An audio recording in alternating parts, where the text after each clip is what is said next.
So Tory Lanez is about to be free. Tory Lanez is about to be a free man. He's getting out of lockup, and he's about to be a free man. All right, well, technically, he's not really in prison right now. He recently got out, and we're going to talk about what the circumstances were under that, but it's a lot going on in the media this week with the P. Diddy's trial going on. You got the whole thing with DDG and Halle. But today in this video, we're going to focus mostly on Tory Lanez.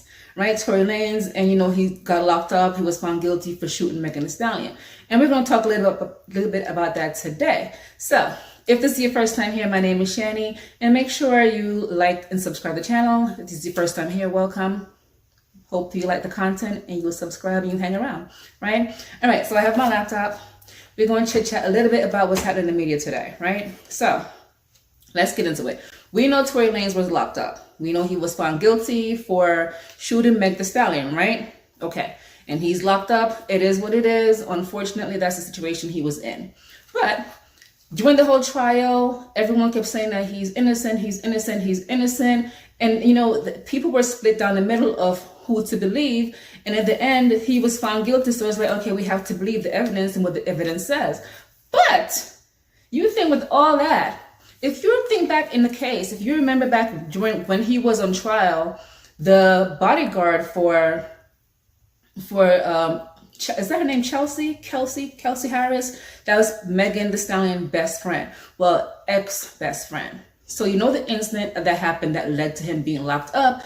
There was one night after a party, they were hanging out with Kylie Jenner in a pool or something, and then they got into an argument after they left. So apparently at this time, what apparently led to the argument was Meg Thee Stallion was allegedly kind of hanging out or hooking up, per se, with Tory Lanez. But beyond her knowledge, she didn't know that her best friend, Kelsey, was also hooking up with him. So that's kind of when it all came out. And I think in the whole pool situation, he was flirting with Kylie Jenner. But they got into a fight. The fight was between Meg Thee Stallion and Kelsey, her then best friend, right? And then the night the shooting happened, witnesses kept saying that they had different conflicting things. So witnesses said it was a female who fired the gun, but somehow Megan was saying that it was Tory who shot her in her leg, in her foot, whatever. But the new thing that came out today is the bodyguard, who was the driver that night, happened to be the bodyguard for Kelsey. He was driving all three of them that night in the same vehicle, right? He never showed up for his testimony on the trial for Tory Lanez. Not sure why he didn't show up. Apparently he was on schedule. He was supposed to be in court to testify, but on the day he was supposed to testify, he just was MIA. No one knew where he was. He was just missing, right? We don't know. But today, out of the blue, apparently he went to this group. It's called Unite the People. He went to them, and they held a press conference saying that the bodyguard, Walter Roberts, came to them and said that, he needs to get this off his chest. It's sitting on his conscience. He can't let this innocent man sit in jail. And he's saying from his point of view what he saw happen. And he's saying that allegedly Tory did not shoot Meg Thee Stallion. It wasn't him. The person who actually did it was the ex-best friend, Kelsey. Kelsey is the one who had the gun. She fired it while Meg Thee Stallion was outside the car. She fired the gun. She fired the gun 3 times, and then Tory Lanez intervened and tried to take the gun from her. The gun fell, and it fired 2 more shots. But it wasn't Tory Lanez who fired the gun. And he's been maintaining this whole time that he's innocent. It wasn't him. But the thing that I can't understand is if it wasn't him, why not say who it was? Why not say what it was? See, the whole snitching thing, like, I'm not going to snitch on her or not going to snitch on anybody. But now he's in jail. And he recently got out because he got stabbed in jail. There was a whole fight in jail. He got stabbed 14 times, and he was transported to a local hospital. So that's how he got out of jail. He's not in jail because he had to go to the hospital because he was stabbed 14 times. Now, can you imagine being in jail for a crime you did not commit, and then you're stabbed 14 times and almost lost your life, all because you didn't go on the stand and tell the truth that you didn't shoot this woman, right? So I kind of feel bad for Tory Lanez that now the truth is coming out. But at the same time, why did the bodyguard wait until now to report this? I don't understand. Like, why is he coming forward now? Like, what are your thoughts on that? Why is he just not coming forward and saying this now? When he had all this time, he never showed up for court. You know, it was funny during the whole trial thing that he never showed up to court. I was kind of skeptical about that. I thought maybe somebody paid him off. I thought maybe Tory Lanez's team paid him off to not show up. But now, when this information comes out, I'm thinking that maybe Kelsey paid him off not to show up because he knew the truth. But what he is saying is that he overheard Kelsey on the phone speaking to someone and saying that she's the one who did it. Like, she admitted on the phone to someone. They didn't say who she was talking to on the phone, but he heard the conversation with her speaking to someone else on the phone, and she admitted that she's the one who shot her ex-best friend, Meg Thee Stallion.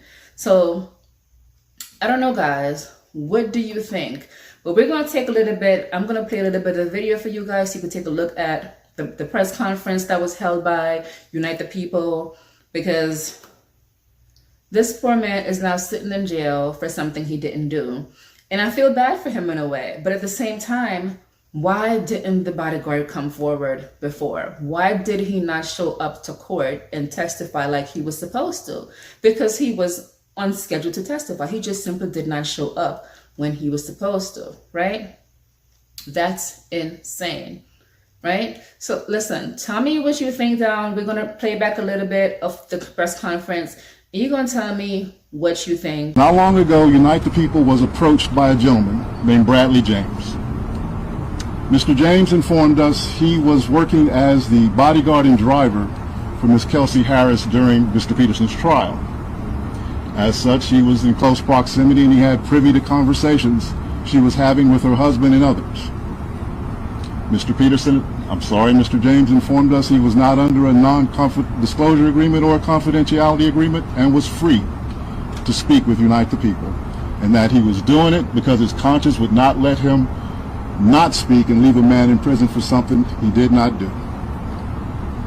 Mr. James informed Unite the People that he was witness to the conversation Ms. Harris had, where she stated she had the gun, she fired it 3 times. Mr. Peterson grabbed her arm and knocked it down, and the gun fired 2 more times. In essence, Mr. Peterson never shot anybody, never even touched that gun, never fired the gun. This statement aligns with the statement of the only non-party witness to the case, Mr. Sean Kelly, who at trial testified he saw 2 women fighting, 2 men break up the fight, 1 man grabbed the other one's arm. Gunshots came from the passenger side. The passenger side is where Ms. Harris was sitting. This further iterates that Mr. Peterson did not shoot Miss Pete, did not shoot at Miss Pete, or did not assault Miss Pete. It's just another irregularity in a list of irregularities in this case. For example, there were 3 potential suspects in the car that night, and yet the only DNA sample was taken of Mr. Peterson, even though unknown DNA was found on the gun. Why wasn't Miss Harris's DNA taken? Or was it taken and the information simply never given to the defense? Why wasn't the driver of the car, Mr. Jaquan Smith's DNA taken? Or was it taken and again, simply not given to the defense? What are your thoughts? And should Tory get a retrial? Or, I mean, I don't know if he will be able to get a retrial. People are saying that, you know, even if he didn't shoot her, he still had 2 prior gun charges and the gun belonged to him. So having 2 prior charges in the state of California, this would have been his 3rd strike. So he would have went to jail regardless on just the gun charge. Even if he wasn't found guilty of shooting her, people are saying that he would have still been found guilty of having the gun because it was his gun.